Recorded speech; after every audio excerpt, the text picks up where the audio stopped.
right now. Pittsburgh's best sports show is about to begin. Call us or tweet us. We've got things to talk about on the Ireland Contracting Nightly Sports Call, powered by FanDuel Sportsbook. And good evening, everyone. Welcome to another edition of the Sports Call. We are here taking your calls tonight until 11 o'clock at 412-575-2600. Bob Pompeani joined tonight by Tim Benz, Trib Live, and also host of the pregame show on the DVE Steelers pregame broadcast. And there was a lot to talk about with regard to that, Tim. Let's start right into it. They lose a game, and it's the way they lost that's become almost repetitious every week. It's one touchdown, and then the defense has to go to work. And today it didn't work this way. Yeah, the offense is broken. It's, I think, broken beyond repair. How can you repair an offense when you don't have a quarterback? My guess is that going into the Baltimore game next week, they start with Hodges again, and then they go to Paxton Lynch if they need to. But let's look at it this way. Nobody has tried to temper enthusiasm about Devlin Hodges more than Mike Tomlin, right? Yeah. So through all that, he still has never dressed Paxton Lynch. So my thinking is what they'll end up doing is go with Hodges again because they are so uninclined to go with Paxton Lynch that they're going to have to be convinced to do it in a worst-case scenario. So I would bet that Hodges starts again despite what you saw today, despite the fact that Rudolph came in and played better, and they were forced to put Hodges back in because they didn't dress Paxton Lynch as a third option. I think that's what they do again next week. And for those of you who don't remember, Paxton Lynch was a first-round pick of the Denver Broncos. John Elway thought he was going to be a real good player there. It never happened. He went with Seattle after that. Now he's here. He hasn't even dressed in any of these games. And if he is forced into action, I mean, who knows what we can expect there. What we know about the run game is that James Conner got injured again.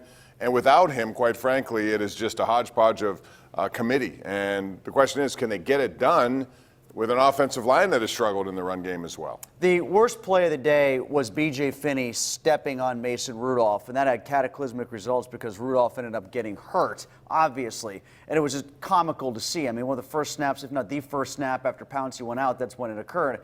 But the second worst play, in my opinion, was when I believe the Steelers had 14 men at the line of scrimmage. I think they had two tight ends, as well as Zach Banner, and they still allowed the running back to get tackled behind the line of scrimmage. This offensive line, which used to be such a strength for the Steelers, has now become a weakness. Unfortunately, Bob, for as good as this defense has been, I think the last 2 weeks they've been the lesser of the two defenses on the field against both New York and Buffalo. And I feel like most of the time in recent weeks, the offensive line has been the lesser of the two offensive lines, and that was never supposed to be the case. Never at all. That was supposed to be an anchor for them, and it's not been that way.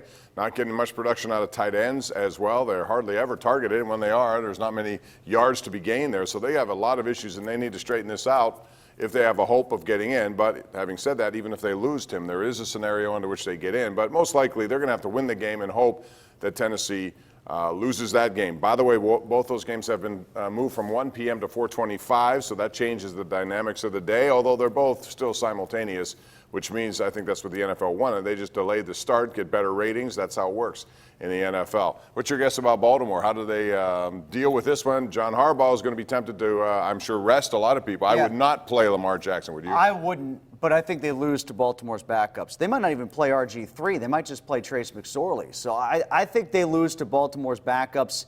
And, you know, if you go from 8-5 and in a playoff position to out of the wild card, for as much as we want to talk about how great of a job Mike Tomlin and the coaching staff did to keep this season together, and they did, they deserve all the credit in the world for keeping this a competitive season. Kudos to them for doing so. But you have to separate what occurred these last 3 weeks and say for the second straight year, the Steelers were in fantastic position to be in the playoffs, and then they lost out. And look, Bob, they won 8 of 13 games under these circumstances. Or if you want to even go back further, they actually won 8 of 11 games under these circumstances without Ben Roethlisberger. So, yeah, they were dire, and the consequences for their injuries early on were huge, but they managed to keep it. They were good enough to win 8 out of 11 times up until this run, and now they've regressed dramatically late in the season again. I think a lot of that is the NFL is punching back. They start to understand what tendencies guys have, especially young quarterbacks. We've seen that throughout the course of the NFL. Young guys come in, make a splash, and then immediately, all of a sudden, 4 weeks later, there's a counter punch, and they have to take it. So as of this point right now, the Steelers on the outside looking in We'll talk about what lies ahead. Also want to get your calls at 412-575-2600. Let us know what you think about that and other stuff in Pittsburgh sports. So it's wide open tonight, not just Steelers, but I suspect we'll be dominated with those calls. Get on the line. Join us right now. It's the Ireland Contracting Nightly Sports Call, powered by FanDuel Sportsbook. We're back right after this. The Ireland Contracting Nightly Sports Call is brought to you by Ireland Contracting, putting new roofs on Pittsburgh homes for over 25 years. Call Ireland Contracting at 1-800-NEW-ROOF.